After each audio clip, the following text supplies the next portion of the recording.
Let me begin by thanking you very much for the invitation to this beautiful campus. The idea of this Great Commission Summit is such a terrific idea. I'm hoping that this will grow for years to come. Let me also begin by saying something that I always say when I teach a class, which is I always begin by talking about my powers of mind reading and telepathy, my ability to know what is in your minds. I don't have any. And what I mean by that is I don't know what you as individuals know, or what I might say that might puzzle you, unless you actually ask me, okay? So may I encourage you, particularly in the question time, please, if there's anything I've said, if I've done something foolish, like take something for granted, please follow me up on that. And I suppose the last introductory thing, I'm not going to be talking about global Christianity, because there's no such thing as global Christianity. You can only have global Christianity if there's a Christianity that isn't global. Where is it? Where is it? Either it is a religion for the whole globe and the whole world, or it doesn't exist and it doesn't matter. So I'm going to be talking about Christianity. I want to start with a very unusual remark. And it's unusual in the sense of being an empirically verifiable prophecy. And I suggest that maybe there aren't too many of those that we can point to. But here is one. I want you to go back to the year 1640, probably the worst year in European history, an age of great wars and massacres and persecutions, an age when Catholics were killing Protestants, Protestants were killing Catholics, Christians were killing Jews, when the wars that were tearing the European continent were so extreme that many people doubted whether civilization could continue in Europe, whether Christendom could possibly survive. And at that time, there was a great man, a Roman Catholic saint by the name of St. Vincent de Paul. And he said something that I want you to think about. Back in 1640, he said this. Jesus said his church would last till the end of time. He never mentioned the word Europe. The church of the future, he said in 1640, will be the church of South America, of Africa, of China, and Japan. Well, we can perhaps argue about the word Japan.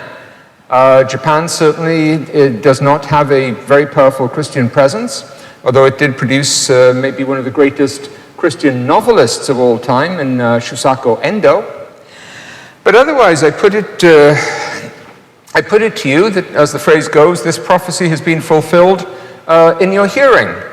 What St. Vincent said back in 1640 is a good description of what has happened in our lifetimes. And let me give you some numbers there. If you look at the Christian population of the world today, it's round about maybe 2.3 billion. The largest contingent of that is still in Europe, but it will not be for much longer. By 2025, Latin America and Africa will be jostling each other for the title of the most Christian continent.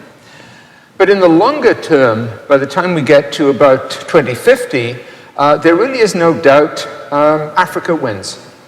Numerically, Christianity at that point will be chiefly a religion, predominantly a religion of Africa and the African diaspora. Now, numbers are not everything. They're not nothing. In the words of that great theologian, Joseph Stalin, quantity has a quality all its own. Numbers do matter. And I want to look at some of those numbers in particular. I apologize in advance. I have to beat you about the head a little bit with numbers, but some of them are really important and really worth knowing. Let's look at what happened in Africa as an example. Back in 1900, Christianity was an extreme fringe presence in Africa. There were about 10 million Christians on the whole continent, representing about 10% of the continent's population. By 2000, those 10 million had grown to 360 million, from 10% to a little under half, which incidentally, if anyone cares about such things, is the largest quantitative change that has ever occurred in any religion in history. The numbers have carried on growing. The number of African Christians will hit about 500 million roundabout now, next year, give or take. And depending on which projection you believe, by 2050, there should be a little over 1 billion Christians in Africa.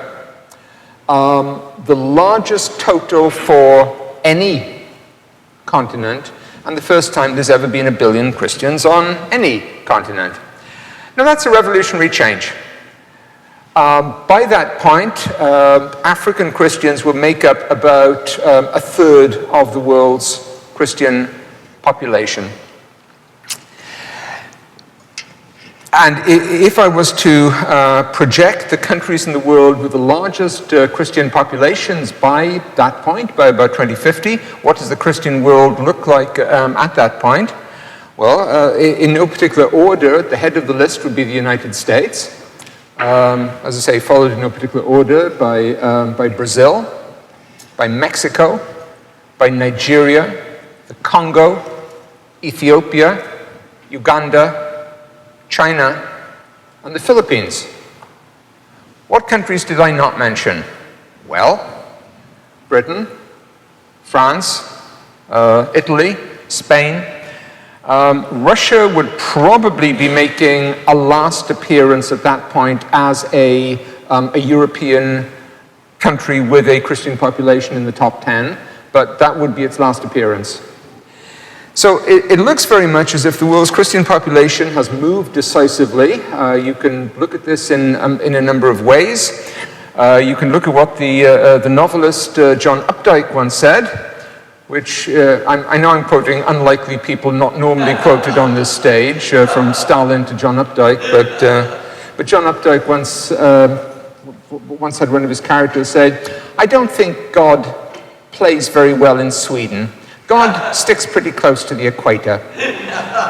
Or put another way, a phrase that is much heard in Rome these days is the problem with the Vatican is that it's 2,000 miles too far north, in that the center of gravity of the world's Christianity has moved decisively south, not to the southern hemisphere, but to the global south, a phenomenon of Africa, of Asia, and Latin America.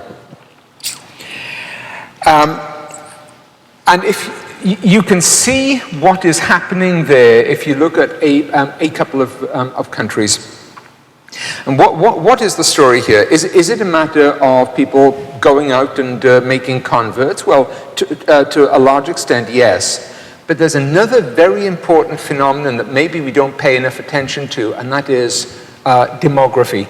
And that is where the world's people are living. Back in 1900, as I said, 10% of Africans were Christian.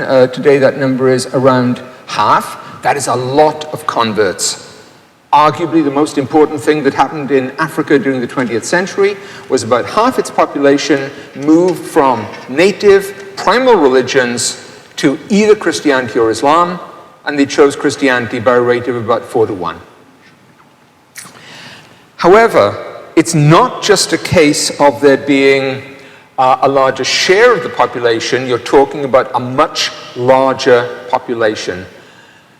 Let me take, I could take any number of examples, but let me take one. Let me take Kenya, since that is the homeland of a number of people in this group today. Back in 1900, the land that became Kenya was very, very thinly populated. It probably had about 1 million people. Today, that's 40 million people. By 2050, that will be about 80 million people. That's a revolutionary change. If you have a small share of a particular population, even if you just keep that market share and that population grows enormously, there are going to be massively more Christians. And that is what has happened in that way. Put it another way, back in 1900, there were 2.5 Europeans for every African. By 2050, there'll be 2.5 Africans for every European. And if you just think of that as a picture, that is the background to what we're talking about. That has transformed all denominations. The main difference is some of them have realized it more, some of them have not. What does a typical Roman Catholic look like? Well, put it this way. Last year, there were more Catholic baptisms in the Philippines than in France, Spain, Italy, and Poland combined. If you look at any denomination around the world, you'll see something like this. My own background is in the Episcopal Church, which is part of the Anglican Communion. The Anglican Communion is the English communion. Originally, it's the Church of England, and that was its center. 100 years ago, it was overwhelmingly dominated by Great Britain, by North America. Today, there are notionally 25 million Anglicans in England as one of the largest contingents. However, that is what you might call a default setting. What's your religion? Are you a Catholic, a Muslim, or a Jew? No. Okay, you're an Anglican. This is true. This is where a lot of European religious statistics come from. There are 150 million Anglicans around the world by about 2050, and overwhelmingly they will be in countries like Nigeria, South Africa, Kenya, Uganda. So the Anglican Communion, again, the balance has shifted completely outside the original homeland.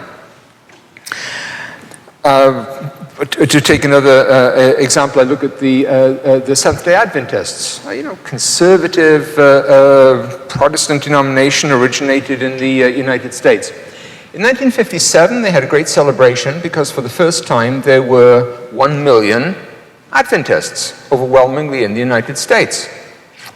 There are still about 1 million Adventists in the United States and 14 million in other countries, chiefly in Africa, in Asia, and in the Caribbean. I'm going to suggest that you cannot understand religious change. You cannot understand missions or the Great Commission unless you pay some attention to demography. And that does not just mean how you count people. In fact, I'm just going to give you what you might think of as a short, if you like, a short demography lesson, and I hope it's going to be useful, and you'll see why I'm saying it's important in a moment. I'm very interested in the way religious change relates to population change. I pay a lot of attention to something called fertility rates, which is the number of children that a typical woman will bear during her lifetime. If that figure is around 2.1 children per woman, then you're going to be dealing with a fairly stable population, won't increase, won't decrease. If it goes much above that, 5, 6 children per woman, then you'll have a very young, very rapidly expanding population. If it goes much below that, you'll have a declining, shrinking, aging population. Why am I talking about this? Because without that, you cannot understand the future of global faith, and the future of global religion. What has happened is that in the traditional heartlands of Christianity, above all Europe, we have dramatically falling fertility rates, which are closely linked to more secular attitudes. What's the link with secularization? It's something like this. First of all, it's a society where women do not feel any great religious, traditional impulse to bear children. Family size shrinks. And also families with fewer children have fewer reasons to be connected to organized churches, organized religion of any kind. I don't know which order this comes in. They tend to go together. I don't know which comes first, the chicken or the lack of eggs, but the two phenomena are related. If it is true that demography, fertility, is related to religious attitudes, it's a very interesting lesson. The very sharp secularization of Europe, of countries like Germany, coincides precisely with an incredibly sharp drop in fertility. There are areas of Germany now where the fertility rate, I said, 2.1 is the cutoff, where it's fallen below 1. You're dealing with 0.8. You're dealing with almost a complete absence of children, and very, very secular societies. You can see countries like Italy and Spain, very sharp declines in family size, and also very, very secular attitudes. A few years ago, a scientific study was presented at the American Physics Society. Why this is physics, I do not know, which tried to project which countries in the world by 2100 would have no religion. That's an interesting concept, no religion. Let me give you the list. Great Britain, Ireland, Canada, New Zealand, Australia, Switzerland, the Czech Republic, and Estonia. Maybe that may or may not prove to be right, but I'll tell you a couple of things about it. First of all, it shows that it looks very much as if secularization is part of a British disease. It looks as if countries that were once ruled by the British Empire have taken that message. It also might carry an interesting message about the legacy of the Reformation, in that countries that were at the cutting edge of the Reformation, like the Netherlands, like Switzerland, like Britain, also seem to be leading the way towards secularity, which is an interesting thought. However, there are other parts of the world where that is certainly not true, where you have very high fertility, very high religiosity, and above all, that means Africa, where there is absolutely no sign of a major change in fertility, in demography, in family, in religiosity. And that is the biggest single reason I'm going to suggest why we see this enormous shift of Christianity to Africa. Not long ago, I wrote an article on the topic of what is the world's fastest growing religion. And I can give you two answers to that immediately. Either A, Islam, or B, Christianity outside Europe. If you take Europe out of the picture, Christianity is the world's fastest growing religion. If you include that dead weight of Europe, that demographic dead weight, then it's Islam. Oh, just as something, as a digression that is not a digression, what are the countries that have had the steepest falls in fertility in recent years, and that by all rights should, within 10 or 20 years, be among the world's most secular countries? For instance, what country am I describing? A country that in the 1980s, a typical woman bore 6 children, and now she's bearing 1.6, and the number's falling very fast. That would be Iran, followed closely by Tunisia, Morocco, Algeria, and a large number of Muslim countries. which is probably the most important. If I was, occasionally I do seminars for different kind of official bodies. If I was sitting down with somebody from the State Department right now and said, here's the most important thing in the world you need to know, that's what I'd underline. I've tried telling them, but we shall see. So what I'm suggesting is that the world has turned upside down in terms of attitudes to faith, that the traditional hearts of Christianity have been in full decline. And in some ways, this is something that the leaders of the Great Commission in the early stages of mission actually foresaw. I draw your attention, for example, to the words of the founder of one of the leading British missionary societies back in the 1840s, Henry Venn. And he was asked, what is the goal of Christian mission? And he said something interesting. Our goal, he said, is the euthanasia of the mission. The euthanasia, the mercy killing of the mission. Our goal is for missions to be so successful that in a generation or two, they won't be missions.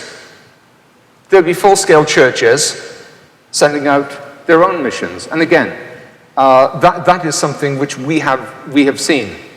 That we've seen churches planted in countries around the world which have ceased to be missions.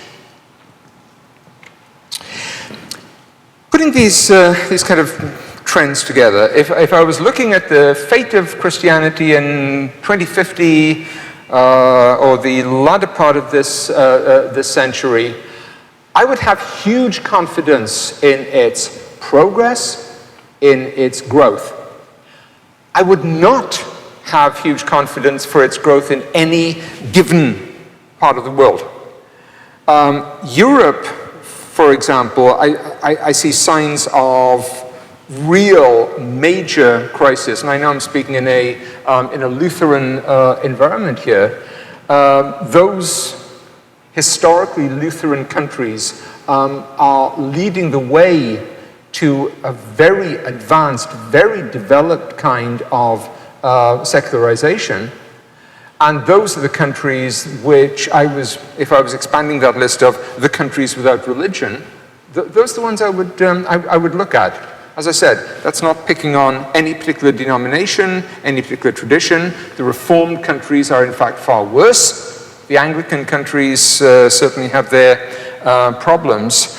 But the more you look at it, it seems today as if Europe, traditional old stock Europe, is a malarial swamp for faith, for religion. The question then arises, can anything be done to change this? And this brings me back to two topics that are always talked about in the context of demographics: immigration and urbanization. Those are new topics. They're very old topics. I've suggested if there's a core to what I'm saying today, it's this. Christianity is a religion that was born in Africa and Asia, and in our time has decided to go home. Christianity is also a religion which was born in cities. It was born in a world of migrants. And it's only when you look at Christianity in many countries around the world today, around the global south, that you realize how similar those patterns are to the world of the book of Acts or the Apostolic Fathers. Think about it. As Bill Hood very wisely said then, Christianity tends to settle into communities, or all great religions do.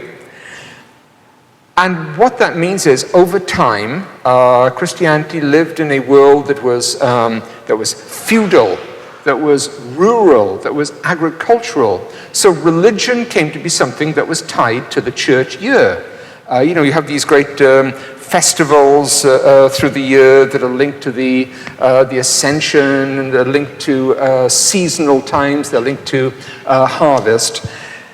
And people forget the urban origins, the nomadic origins, if you like, of the world's first Christians, and imagine it as something that is geared to a fixed traditional society. We're now getting back to those first century roots. There are so many points where, as I'll be saying in my talk this afternoon, it's almost as if we are going back to the basics, back to the origins of the faith. We look at Christianity as it is in the West. What is it? It's the what's that great term that we sometimes use for it? Christianity is Western, educated, industrial, rich, democratic. If you want to remember the phrase, very easy, W-E-I-R-D. We think of Christianity as weird. In its origins and for most of its history, it's not. It does not acquire that picture until very late. So what are the changes that are happening in the world today? We talk about immigration, so critical. Will the Europe of the year 2050 or 2100 be without Christianity? No. It might die out among old stock English people, or Germans, or Swedes, but it would be constantly reintroduced. And we see this through immigrants. Okay, a couple of figures. The median age of Italians these days is 42. The median age of Ugandans is 14. Now, how can you have a country with a constantly, aging society where the average age sneaks up into the 50s or 60? Are people going to survive like that forever? Of course not. They need people to do the work and pay the taxes, and that means that they constantly have to import new people, and chiefly that means from the global south. That means bringing in people from the traditionally more religious parts of the world. And we see the effects of that all over Europe. England, for instance, a very non-religious society in lots of ways, which makes you wonder why we have in England all those mega-churches. The 4 largest mega-churches in England are all pastored by Africans. The largest mega-churches in Paris, in Belgium, are pastored by Congolese. And some of you will know this story, some of you may not, bear with me. The largest such congregation of that kind in Europe is, of course, in Kiev, in the Ukraine, and it is, of course, pastored by Nigerians.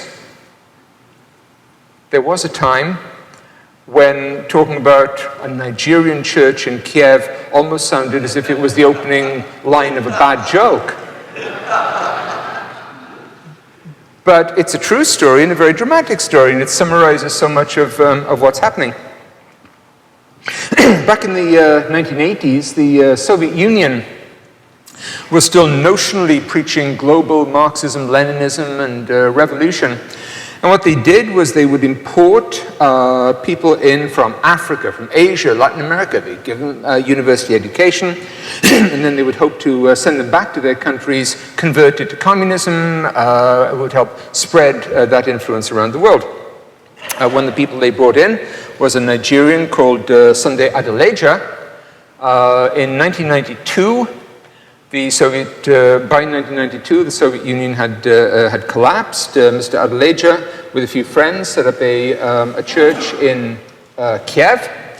which presently in its home headquarters, its home base, has a congregation of 50,000. It's spread very widely through Ukraine, through Belarus. It has a lot of presence through Europe. And if you look at its website, you will see that the vast majority of its members are ethnically white. They are Ukrainian, they're Russian, they're Belarusian, and all following Nigerian leaders, which raises an interesting kind of historic question. What do you do with all those worshippers? And very fortunately, it's not a particular problem, because this is the Ukraine, which had spent many years in the Soviet times building these vast facilities for party congresses, for labor unions, for all these different great party events, which those churches now use. So if you've ever wondered what the historic role of communism was, it was to build facilities large enough for African Pentecostal churches.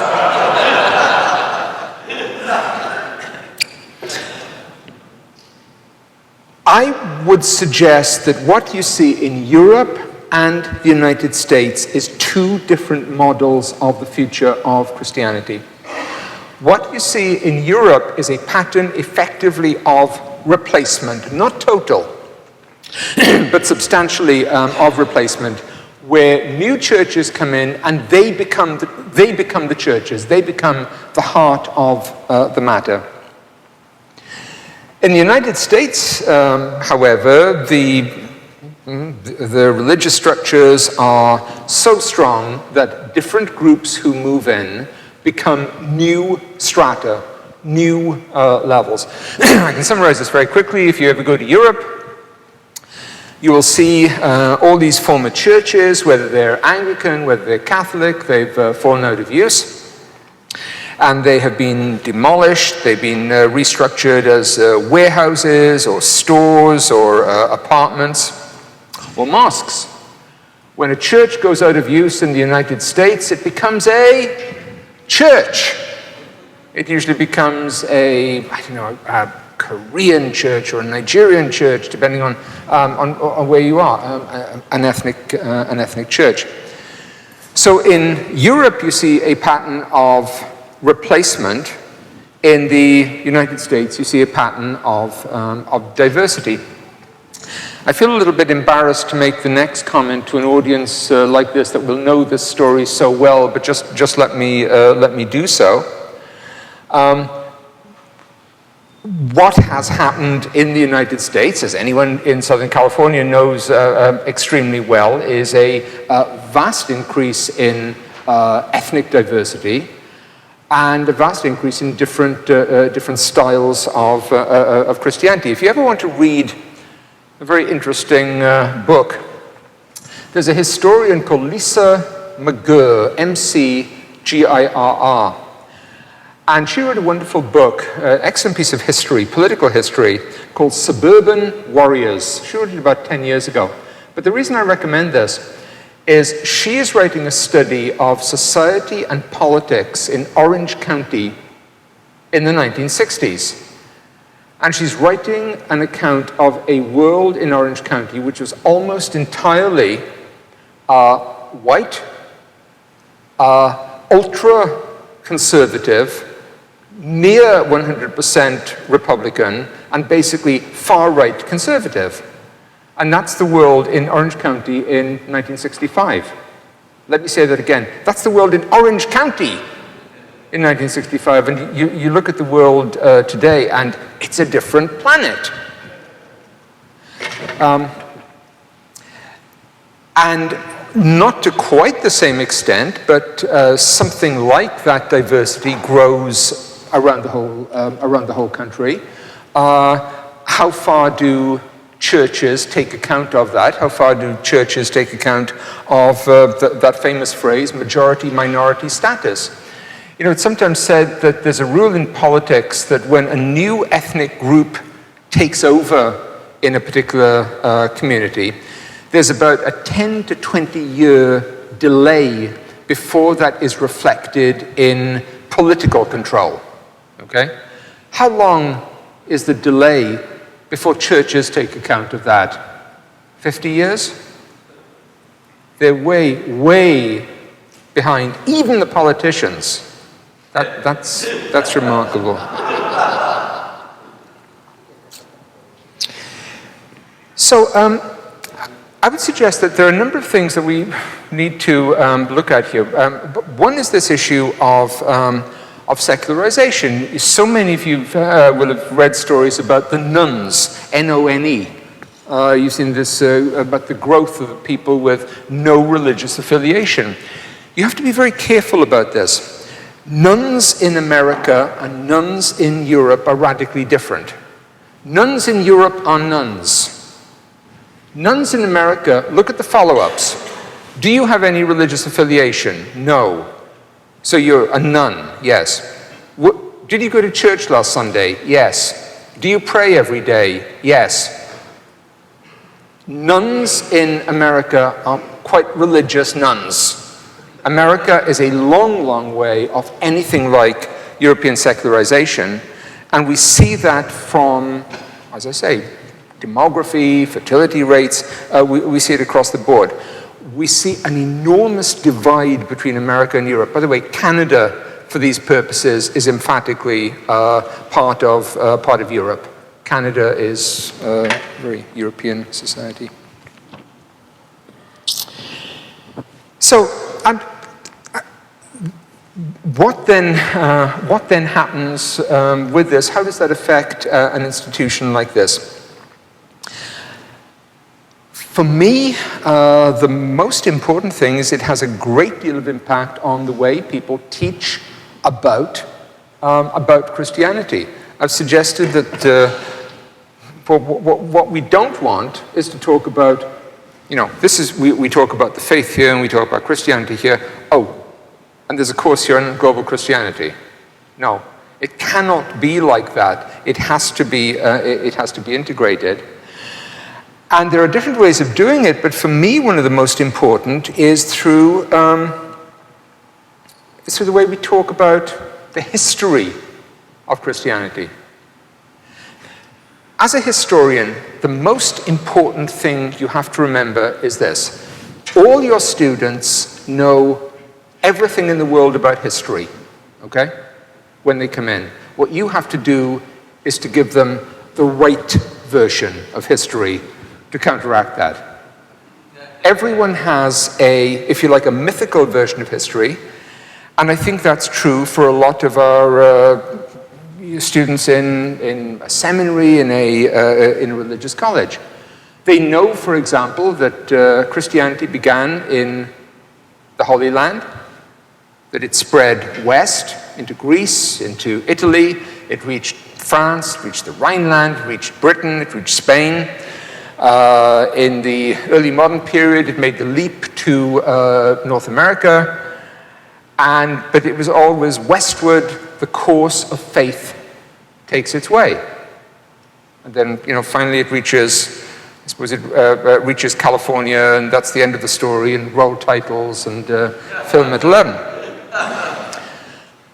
What we need to bear in mind is this.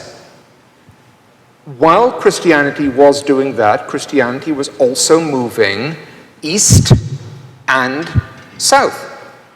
That for the first 1,000 years of the faith, there are considerably more Christians in Asia than in Europe. There are almost as many Christians in Africa as in Europe. And we have lost those histories substantially. One of the people I'm very fond of, I wrote about him in a book called The Lost History of Christianity, is a man called Timothy, who round about the year 800 was the patriarch of the most powerful church in the world, which was based in Rome? No. Constantinople? No. Baghdad. He was the patriarch of the Church of the East. And he used to write these letters, which he was fond of writing things which later historians are going to use as one-liners. Like he would write an end-of-the-year review, and he said, "It's been an active year. This year I have appointed metropolitans for the Turks, who at that point were living in the heart of Siberia, and for Tibet. That's in the year 800. He's appointing a metropolitan for the church in Tibet. Christianity reaches Tibet round about the time Buddhism reaches Tibet. If anyone ever suggests, how can Christianity compete with Asian religions? Christianity is an Asian religion. It is as Asian as any of the others. It's around about that time that a Buddhist emissary arrives in the capital of China bearing huge stacks of Buddhist sutras, Buddhist scriptures.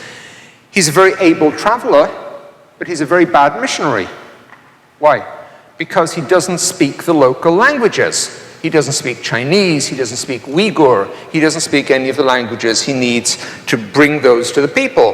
What do you do in a situation like that? Obviously, you go along to the local Christian bishop in the capital of China and ask him if he would please like to help translate all these scriptures, which he does. That bulk of Buddhist scriptures is translated by this Buddhist in association with Bishop Adam of Chang'an, the capital of China. And it is then, there are then some Japanese Buddhist monks in the city who take those translations to Japan, where they become the basis of all later Buddhist schools.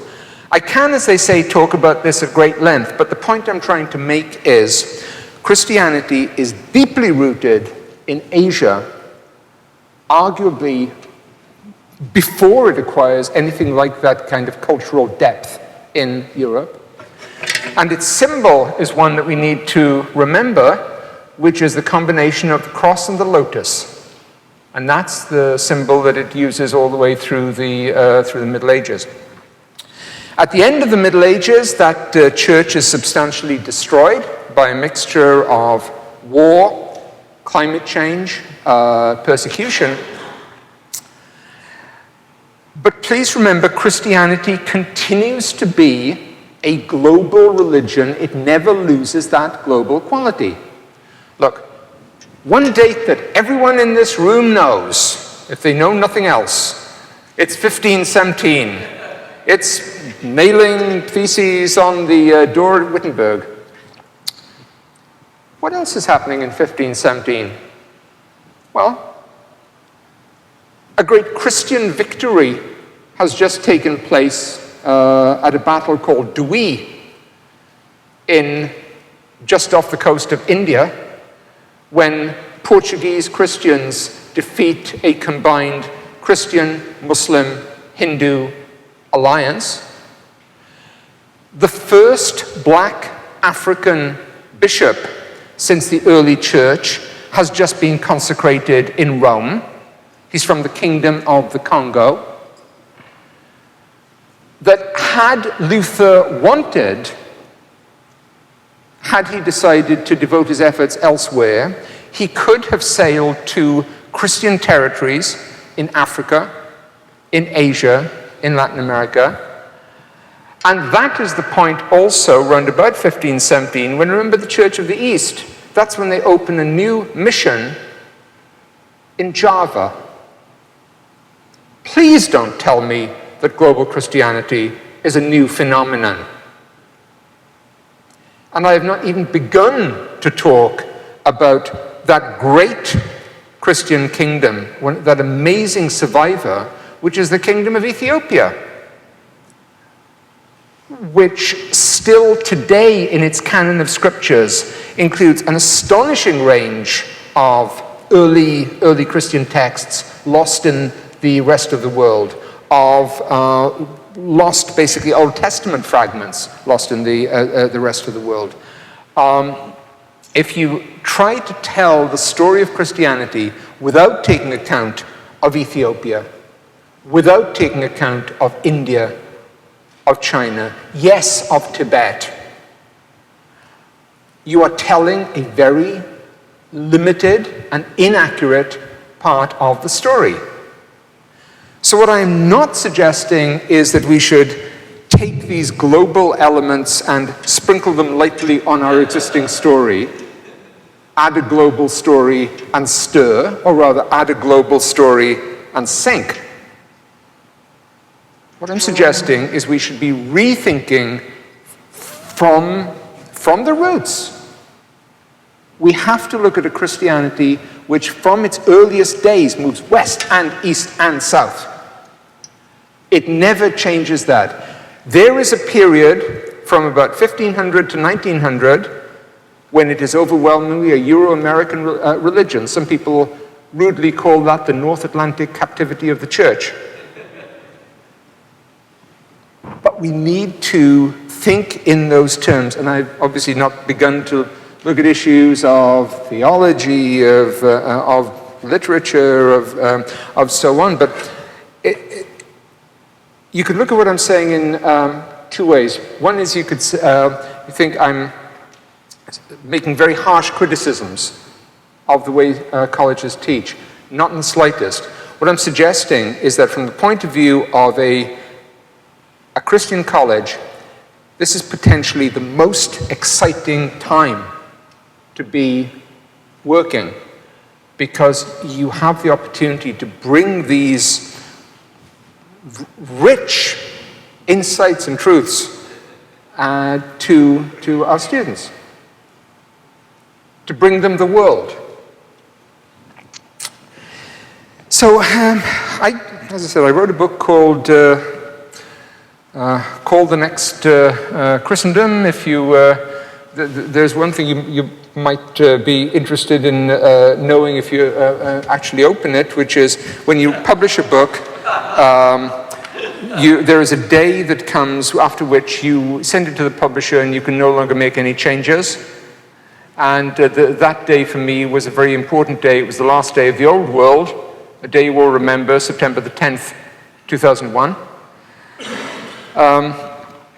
And I like to think that my book does carry if you like, an important message. This was sort of brought home to me by the best review I got of the book. I got various nice reviews about it and said, you know, this is interesting what it says about global Christianity and the history of Christianity and so on and so on. And one day I was meeting somebody in Washington who was an older lady who was an Episcopalian, and she had read my book, and she was very, very impressed by its message, and she said, you've told us these amazing things about how there are these hundreds of millions of new Christians around the world, and how their faith is very passionate, very fervent. It's almost apostolic, that this is describing a kind of a completely new Christian world. Tell me, as Christians, as Americans, as Episcopalians, what can we do to stop this? And the reason I thought that was a good review was because she got the idea, which is, yeah, I'm describing if you like, a revolutionary kind of change. So, look, what I would like to do is this. I would like shortly to throw this open for questions. But what I would like to do in the second unit this afternoon is talk about how the geographical shift in faith has affected the way people think about theology, how they read the Bible, and again, going back to this issue of how does all this affect the way people teach? If you wanted to take account of the whole of global Christianity, how might it affect the way that you teach? So with that, let me kind of draw an end to that kind of first unit and throw this open for any questions or suggestions or anything. Please, sir.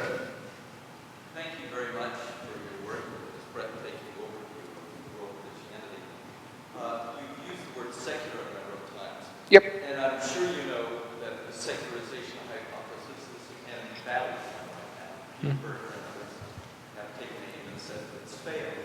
However, in our universities, at least in the United States, most of the countries you mentioned before, it's strongly entrenched. So when you say teach the right history, that means that the history that's being taught in most of our universities is very different from the one we described. And we talked so far about the short term and the midterm. I think people who hold to the secularization hypothesis, and there are many in the educated world, say, well, eventually, in maybe another century, all these Africans and all these Asians, when they get more education, when they become more industrialized, they will lose their faith. Sure. What would you say to that long-term trend of Okay. secularization that I think is the dominant view in American, British, European, and probably third world universities? Yeah. I have a lot of respect for some of the people working on secularization, and the people I have most time for are a pair of scholars called Norris and Inglehart. And they have some, very convincing data, and their argument is basically this. Religion flourishes in societies where people do not have what they feel are their basic needs met. As society grows to the point where it can meet those basic needs, religion withdraws. As society meets needs of health, welfare, education, then churches shrink and die. And the reason I'm quite impressed by what they do is, it is impossible to look at a country like Britain or Germany or the Netherlands and not see secularization. It really has happened. Where I would have problems with it is where it sees almost like this iron dynamic and this very kind of mechanical move. Also, the decline of institutional religion does not mean the decline of religion as such.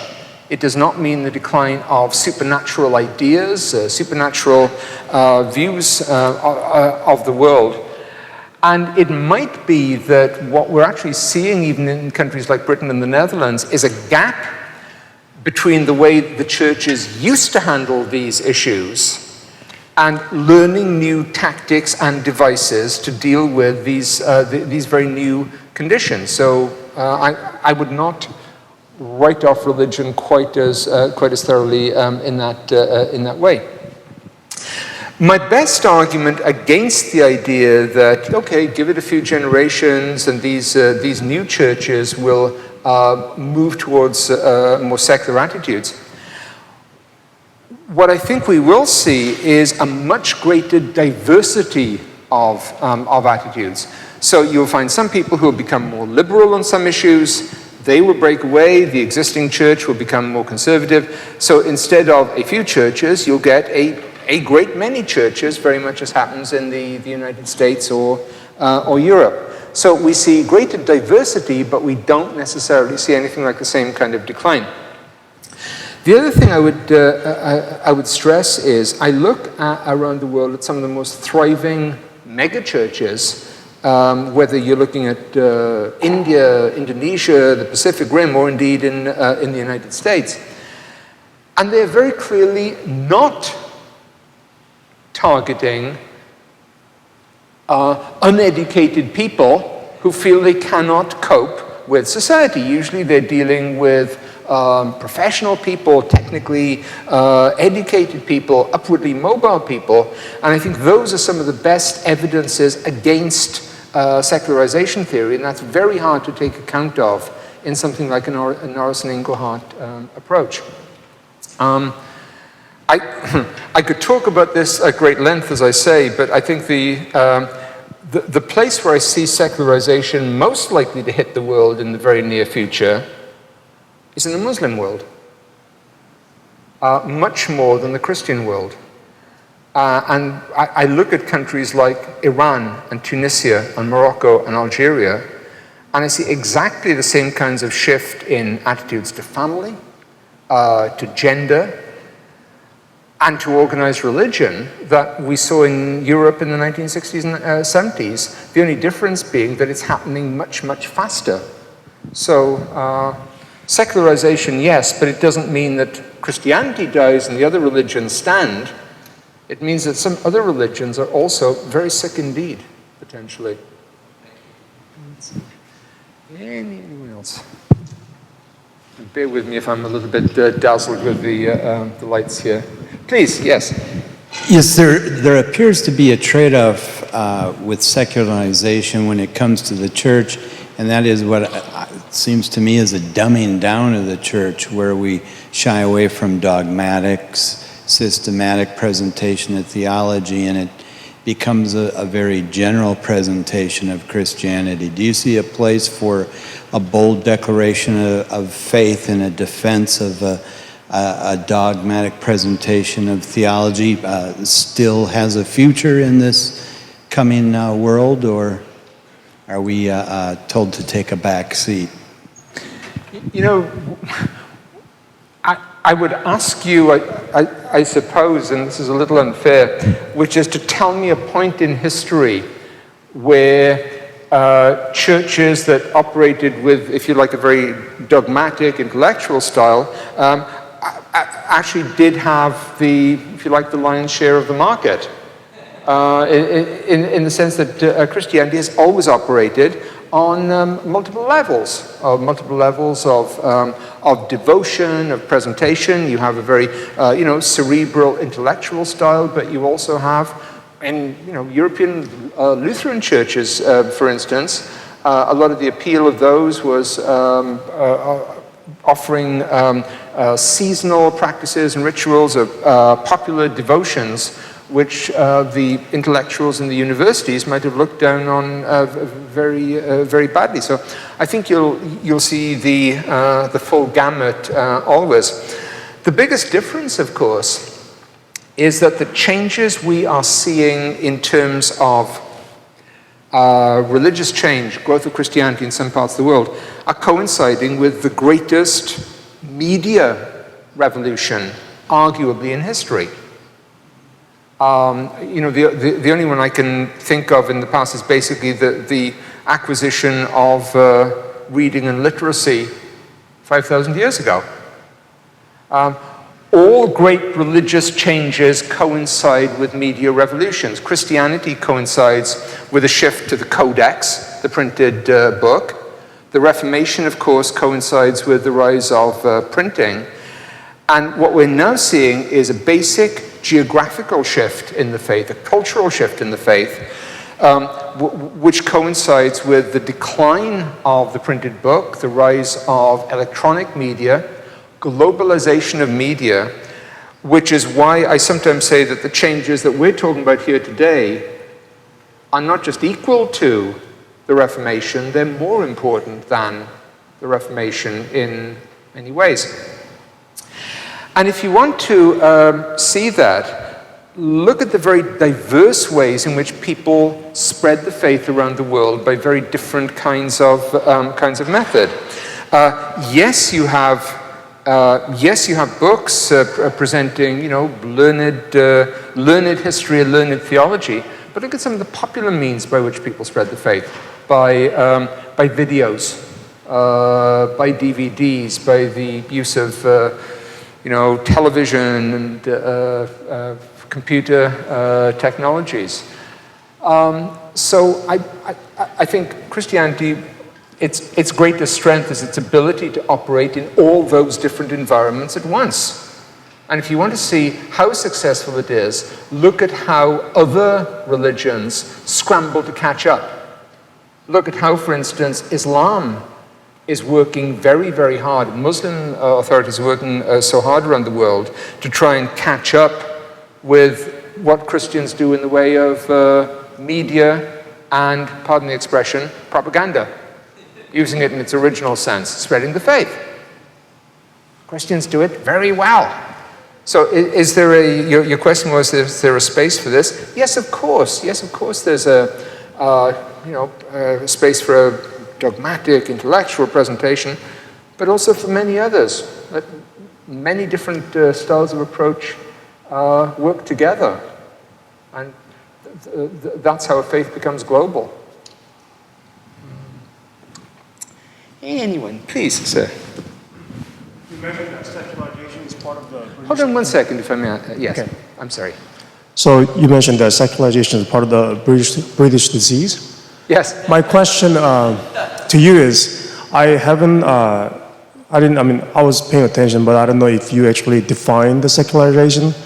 And I would like to ask you to define the term secularization. And Yeah, my good. request would include, what would that look like in terms of socioeconomic, practical ramifications, as well as newly changing sexual ethics and morality, and would that be included? Yeah.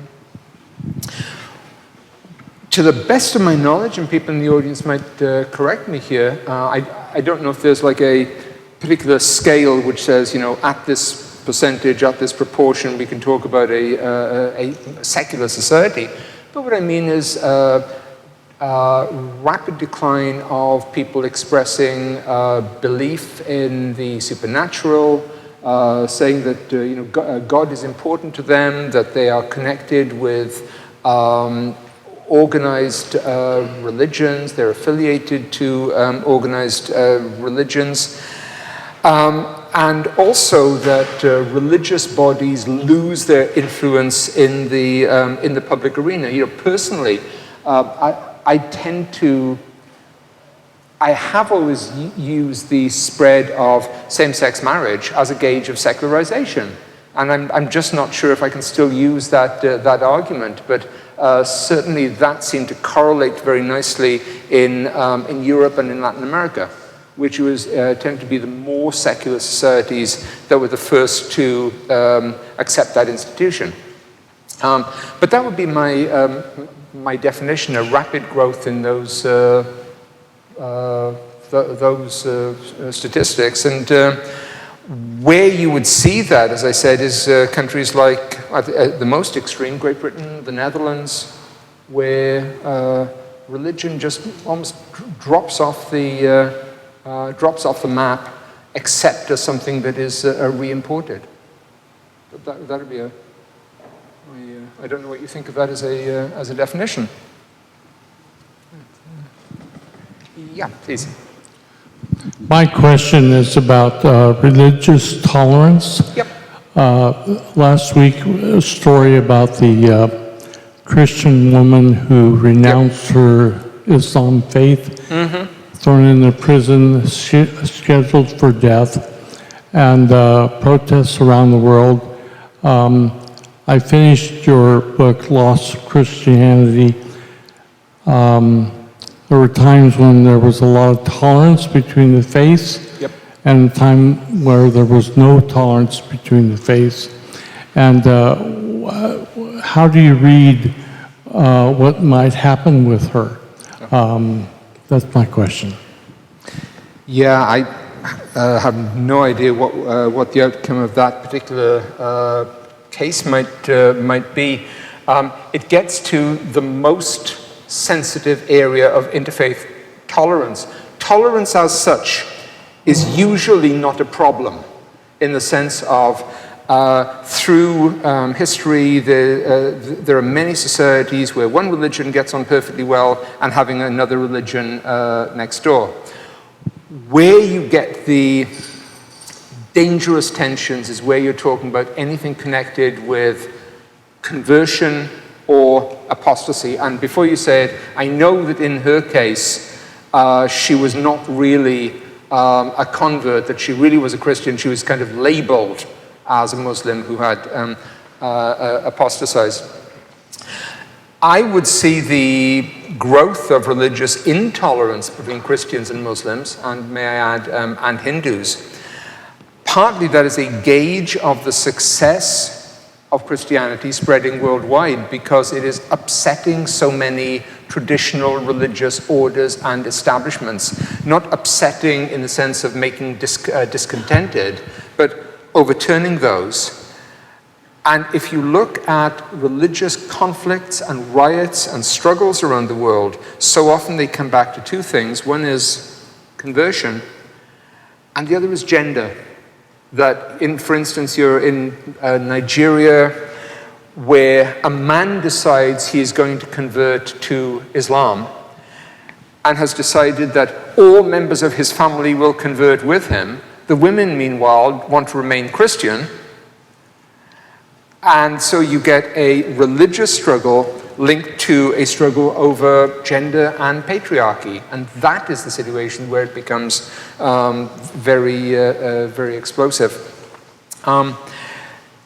I come back to this idea. If you imagine two religions which are fairly moribund, they've been there a long time, usually they've found a way to jog along together, they get along well. But imagine a situation where you're dealing with two rapidly expanding, aggressively expanding religions in the same area. That's when it becomes dangerous. Actually, let me just give you one particular example. I find this one kind of interesting. Nigeria, for me, is one of the most interesting case studies in this way. Back in 1900, the population of Nigeria is 1% Christian, 28% Muslim. Okay, Muslims massively outnumber Christians, right? And the rest of the people belong to native primal religions. Roll the film forward, 1970. 45% Muslim and 45% Christian. So the Christians have gone from 1% to 45%. Imagine if you're a Muslim looking at that situation. You've never thought the Christians were even there. And suddenly they've grown. They're expanding. They're carrying out this missionary activity. Are they going to convert my son, my daughter, my granddaughter? Are my children going to be apostates? And meanwhile, you have quite radical Islamic ideas coming in from the Middle East. And that's where you get two expanding religions coming into collision. And that's where you get persecution and violence and massacre. A book you might find interesting. Eliza Griswold wrote a book. She was the daughter of the former presiding bishop of the Episcopal Church, Frank Griswold. She wrote a book called The 10th Parallel. And what she did was she followed the 10th parallel, 10 degrees north of latitude, around Africa and Asia. And what that effectively is the frontier between Christianity and Islam. And that's the area which is being so fought out. And interestingly, the case you describe happened on the 10th parallel. Absolutely precisely. We have one religion, very confident it can tolerate someone else. We have two religions very close together, struggling, expanding. That's when you have bloodshed. So in that particular case, obviously I dearly wish I could predict or hope for a good outcome. I'm not optimistic. What can I say? Please. Mi nombre es Ángel López, vengo de Arizona. Y mi pregunta es, ¿cuál es su perspectiva respecto a la iglesia inmigrante sobre la persecución que hay en Arizona? Porque años atrás había iglesias grandes que ahora están chiquitas porque los han deportado. Otros han emigrado a otras ciudades como, por ejemplo, aquí, California, que no hay tanta persecución con el emigrante. My name is Ángel López, and I work in Arizona. What is your perspective on what some migrant communities see as persecution due to harsh immigration laws in some states, and Ángel mentioned Arizona.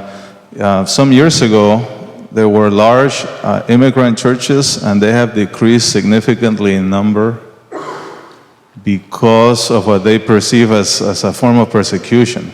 Others have migrated to other parts of the United States, like California, for example, where you don't see the same phenomenon. Do you have any interpretative framework or way in which you can make sense of that particular dynamic? I very much wish I could offer more words of wisdom there. What I would, I suppose what I would say is, of course, if you know a church that is not an immigrant church, please tell me what it is. I don't know what that would be. I always find a good way of looking at immigration and churches is to look at what happened in America 100 years ago, when you got the great inpouring of all these different ethnic groups and religions and denominations. And inevitably, there were periods of maybe 30, 40 years when there was so much tension and conflict. And over time, generational change, intermarriage has its impact. And the immigrant communities and the immigrant religions are no longer immigrants. So I'm afraid I can share very few wise words except looking at this as a historian and say that this is something we have seen before. We have lived through before. And of course, the church which is most directly affected by this is the Roman Catholic Church, which currently is predicting that by 2050, something like 80% of its members will be Latino. That we're talking about a church becoming overwhelmingly Latino and a lot of the rest being Asian. So immigration is obviously an absolute central issue for them. So I apologize. That's the best I can say to that. And there is sorry, pardon me. Yeah, you spoke quite a bit about Europe, and I think one thing that surprises many people is that Europe is really in the heart of many African churches as the ends of the earth, sure. And where we sometimes will find people from this hemisphere concerned about reaching Africa. That when you come to Africa, you find a lot of churches concerned about reaching Europe and sending missionaries even to places like America. Sure. But one question I had was concerning your perspective on the future of the faith of Europe based on immigration trends. Is it Islam? Is it secularism? What do you predict, just based on the trends, that's going to look like? I say that because around Europe there are a lot of Muslim nations, and so I see a large part, a huge part of the immigration into especially the southern European countries is Islamic. And what does that mean about the faith of this continent in time to come? Yeah, I wrote a book about, I suppose, the future of Europe's faith that was called God's Continent. And I spent a couple of years telling people I was writing a book about religion in Europe, and the response was usually, it must be a very short book. And then I told them, no, it's not a very short book. What I'm suggesting is that Europe is a very, very difficult territory for any traditional sense of organized religion, any sort, whether you're dealing with Christianity or Islam. And the only ones that will succeed are ones that adopt really radically new tactics of organization, of reaching people who have no connection with the churches. And there have been a number of groups that have been quite successful with this. And I look at some of the ones within the Roman Catholic Church, some of these orders that the last Pope Benedict was very strong on, which do not imagine people just turning up to church every Sunday and then going home, but involve massively more commitment, work. Groups like Renewal in the Spirit, Communion and Liberation, the Focolare, all these groups that really demand a huge amount of your time and effort. Within the Anglican Church, much of which is substantially dead, there are some hyperactive parishes which I think you in this audience would immediately look at and say, oh, that's a megachurch. Parishes like Holy Trinity Brompton, for example. And what they do is they have tried to restructure the Christian message for a society where you can't make any familiar assumptions about work or school. You're not going to be in the same job for 20 years. Maybe you don't have children, or they move around frequently. So you have to use new forms of networking, new forms of contacting. And so if I was talking about Christianity in, I don't know, 20 years, I'd say you'd still see a lot of major immigrant churches, many of which are using some of these methods. One of the groups I was interested in is Philippine churches. They're fascinating because they operate around these, I'm trying to avoid the word, kind of brotherhoods and sisterhoods. These network organizations like El Shaddai, Bukas Luce Dios, they're within the Catholic Church. They're like charismatic orders. And if you imagine somebody traveling from London to Los Angeles to the Arab Gulf as a laborer, a fairly menial laborer, you know, anywhere you go, there's going to be one of the chapters of this organization. Sounds sort of like the Book of Acts, doesn't it? And so I see these kind of innovative structures as being essential. But the difference is then, you can no longer assume Christianity as a mass religion that everyone follows, but it's a smaller, more committed kind of organization, much more multi-ethnic. And I can also see Islam restructuring like that, but don't forget, Islam faces exactly the same pressures of secularization that Christians do. In fact, if you ever look at some case studies of Islamic terrorism in Europe, it's interesting how many of those acts are committed by young men. And the reason they're so frustrated is that the women in their family and their sisters are so successful at integrating into mainstream society, and they fight back against that by going back to this kind of mythical Islam which supports traditional roles. So if I was looking at Europe, it is not going back to anything like it was, like in the 19th century.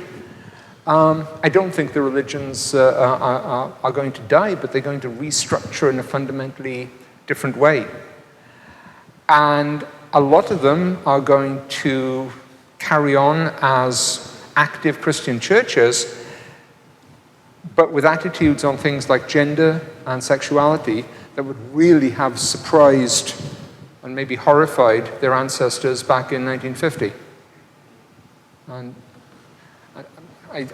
in some ways, I don't think they have too many options there. So maybe smaller, more committed, but still very much there.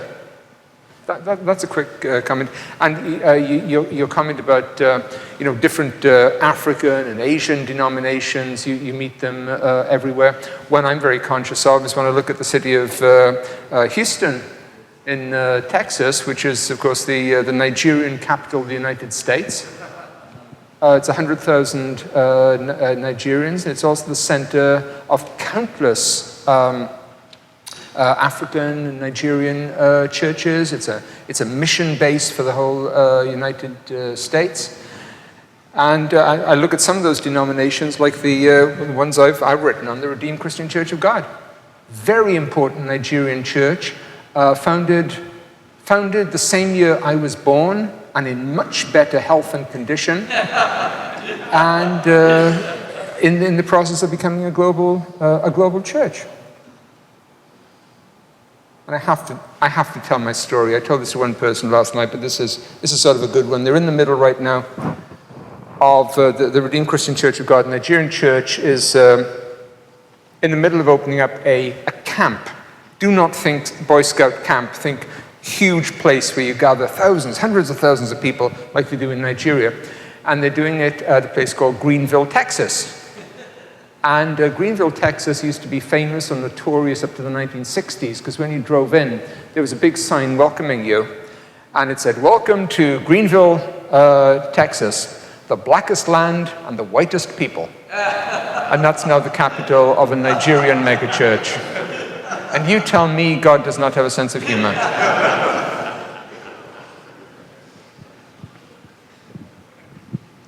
I just wanted to follow up just for a minute about this gentleman's question back here, the gentleman from Arizona, because I think there might be a little nuance that was missed.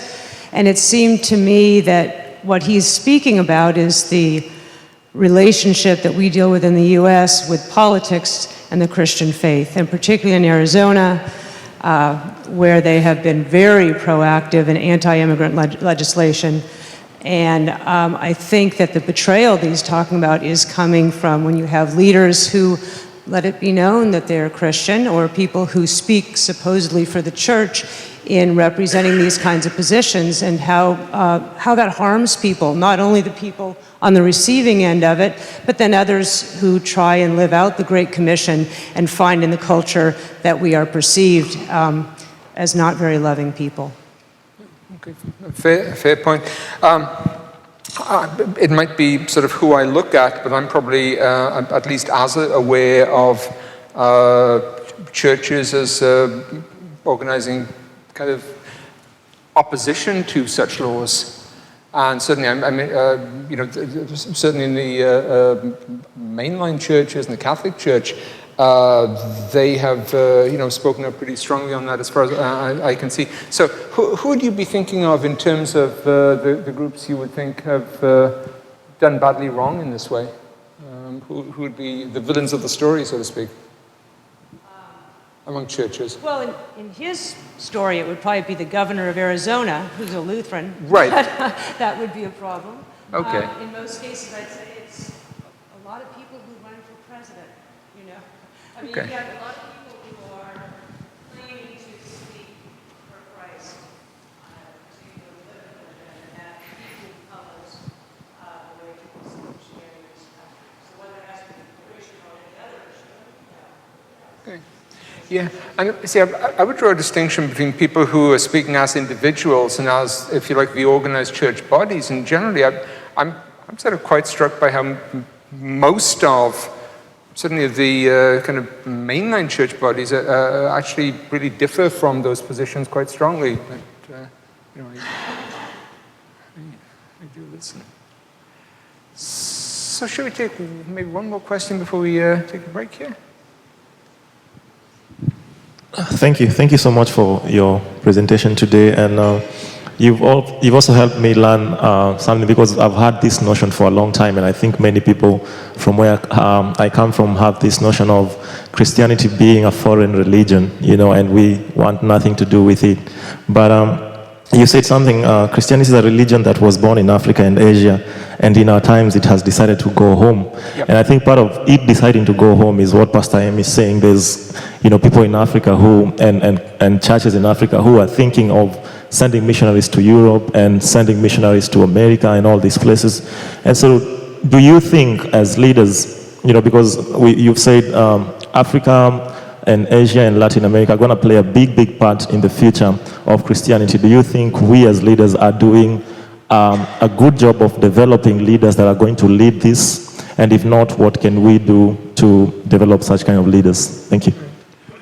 The first thing I'd say is, if you look at the huge expansion that I'm talking about, it's very, very recent in historic terms. We're talking about something which has really been a mass movement since probably the 1960s and 70s, although the churches themselves have been there for many centuries. So it's not surprising that you can't point to, these 10 crucial leaders here, or maybe these 10 crucial theologians here, because it's such a new, it's a new story. So it's way too early. It's way too early to tell in that way.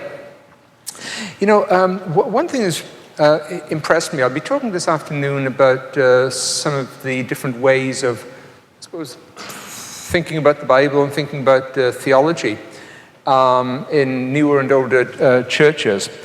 One thing that's always struck me about looking at contemporary African theologians is how conscious they are about the early story of the church in Africa. And they're very familiar. They will cite people like, Tertullian and Augustine and think of these as they were, as Africans. And you think of Tertullian. Now, what was his famous phrase about the blood of martyrs is the seed of the church? And it suggests, you can persecute this church all you like, and we'll always be there. What happened to this church? It ceased to exist. And the main thing that that African church leaders I talk to, the main reason they cite this is they're very conscious that their churches are growing and very, very effective, but they're always conscious that, could it happen again? Could these churches fail again? Could these churches vanish again? And in some ways, that's a very healthy approach. Do not assume that your success will go on forever. It teaches a kind of humility. But I really, admire that they do have that kind of thought. So, what are they doing to develop leaders? I think the problem they're having is that leaders are emerging in such astonishing profusion. It's how you manage to sort out the very good ones from the very bad ones. Which there's actually Andrew Walls is a great scholar. And what he says is very interesting. He has this passage on the church in contemporary Africa. And he says, if you look at the issues that the church in Africa is facing today, it's more or less identical to what the church as a whole faced in the 2nd century. Which is, for example, you have all these people claiming leadership. How do you decide which ones are worthwhile? You have all these people claiming to be prophets. How do you decide which ones are true prophets? Which ones are carrying an authentic message? He sometimes says, if you want to see the church of the 2nd century, you have two options. You can invent a time machine or travel to Africa. But the problem is not developing leadership. It's evaluating leadership. Yeah?